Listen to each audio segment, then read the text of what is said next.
वो आप पर इल्जाम लगा रहे हैं कि आप लोग शादी में रूठे हुए फूफा जी की तरह हो गए हैं। प्रश्न ये है कि आपके इंडिया गठबंधन की साथी राबड़ी देवी कहती हैं कि झुंझुना है जो बिहार को दिया, और मल्लिकार्जुन खड़गे साहब कह रहे हैं कि उनकी थाली में आपने पकोड़े और जलेबी डाल दिया। तो आप तय करके बताएं कि पकोड़े जलेबी है या झुंझुना है। दूसरी तरफ आप लोग कहते हैं, राहुल जी ने भी ट्वीट किया कि कट पेस्ट बजट है, हमारे घोषणा पत्र से सब उठा लिया।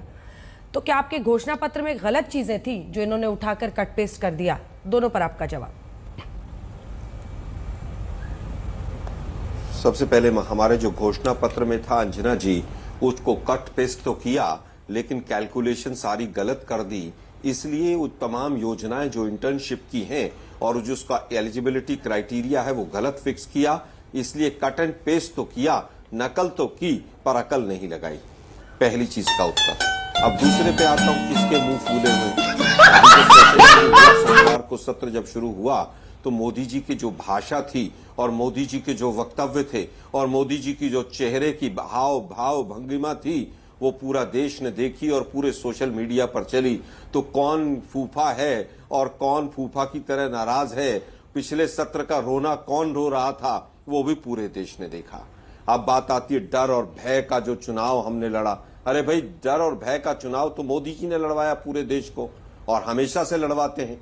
हिंदू मुसलमान करके और आपकी भैंस खोल ले जाएंगे और यहां तक के हिंदुओं के मंगलसूत्र चोरी हो जाएंगे। अरे भाई, इतना अभद्र डर जो है, डर में भी अभद्रता थी, वो मोदी जी ने डर दिया। हमने कोई डर और भय की बात नहीं की। माननीय राहुल गांधी जी ने तो पहले दिन ही कहा कि शिव जी की मूर्ति है और डरना नहीं है और डराना नहीं है। यही शिव और भगवान और तमाम जो धर्म है उनकी शिक्षा है। तो किसने डराया और किसने देखा, वो तो पूरे देश ने देखा। खंबा नोचो, और बिल्कुल खंबा नोच रही है पूरी सरकार ने। जिस तरह से आज पूरे देश को बजट के माध्यम से, टैक्सेस के माध्यम से पूरी तरह से जो बोझ डाला है वो पूरा देश देख रहा है। नया राज्य बना है, ये नया राज्य आज ही बना होगा।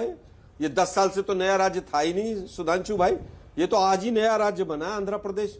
10 साल से क्योंकि 303 थे तो बुलडोजर चल रहे थे, आज 240 पे आ गए हैं। तो आपने बिल्कुल सही कहा कि ये बजट आवश्यकता के अनुरूप आया हुआ बजट है। आवश्यकता है कुर्सी को बचाने की, आवश्यकता है सरकार को बचाने की। आपके मुंह से बिल्कुल भगवान ने सत्य निकलवाया है कि ये आवश्यकता के अनुरूप ही बजट आया है। हम तो पूछना चाहते, मोदी जी ने बड़ी बाहें फैला फैला के कहा था 100 दिन का एक्शन प्लान हमारा तैयार हो गया है। भाइयों बहनों मित्रों, बस मुझे जिता दो एक बार, तीसरी बार। वो 100 दिन का एक्शन प्लान इस शब्द में कहीं बजट में कहीं दिखाई दिया? आप तो सांसद हैं। कोई 100 दिन का एक्शन प्लान, कोई 100 दिन का एजेंडा, कोई 100 दिन की प्लानिंग, कोई 100 दिन का एग्जीक्यूशन, कहीं पर कोई 100 दिन का दिखाई दिया? जब वोट मांगनी होती है तो डबल इंजन की सरकार चाहिए, और अब बैसाखियों की सरकार आ गई तो बैसाखियों को मजबूत करना चाहिए। बैसाखियों को जोड़ते रहेंगे, कील ठोकते रहेंगे, उसमें बैसाखियों पर टेप लगाते रहेंगे। यूपी ने क्या नुकसान किया था भाई? सेंसस के लिए आप बात नहीं कर रहे हैं बजट में। जो राज्य ज्यादा पॉपुलेटेड है, क्या उनको सेंसस के अकॉर्डिंग अपनी हिस्सेदारी नहीं मिलनी चाहिए? और आज आप कह रहे हैं कि साहब ये तो अब जो है ना, पूरी तरह से जो भी लोग हैं ये मुंह फुला के रहेंगे और आज अगले सत्र में भी ऐसा ही करेंगे। इसका मतलब आप लोगों ने एजेंडा तय कर लिया है। अरे भाई, आपने हेल्थ का, एजुकेशन का, एग्रीकल्चर का, साइंटिफिक डेवलपमेंट का तमाम बजट घटा दिए, नॉर्थ ईस्ट का बजट घटा दिया। आपने केवल अपने जो राज्य थे जिनको संभाल कर रखना था उनको बजट दे दिया।